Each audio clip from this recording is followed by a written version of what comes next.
Today's conference was entitled Rise, Resist, and Remember, From Policy to Power and Rewriting the Rules. Basically, the concept is kind of a conversation and having workshops around how do we decolonize the way we serve students in those spaces. Thinking about what decolonization looks like in an institution of higher education. It is so bureaucratic and so based on a colonized imperialist kind of approach to education that we kind of wanted to break things today. So we brought Aztec dancers in, we blessed the food, we made sure that the food was a pre-colonized meal, and then we had a series of performances that were all grounded in really strong intention with bringing positive, good energy from sort of spirit and from ancestors. So it's a very non-traditional way.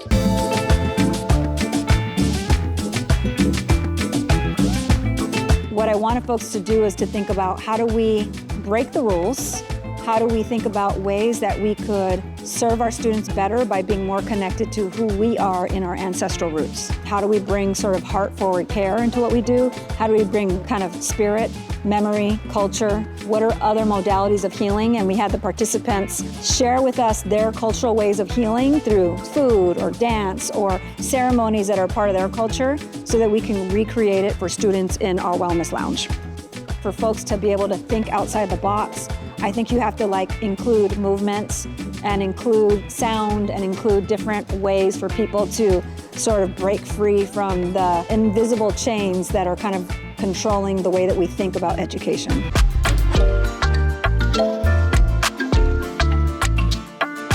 I wanted to celebrate this incredible employee, Pauline Brown, to make sure that Pauline felt the award in her soul and in her spirit. We brought her family, it was a surprise. We served Samoan food, we had music playing from her culture, and allowed them to be in community and dance the way that they would if they were at home.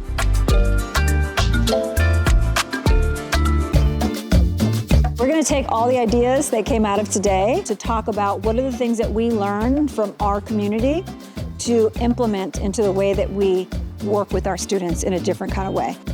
What's important is what is the action and what is the change that's going to happen as a result, but also sometimes just being in community, just kind of dancing and being together and connecting as human beings.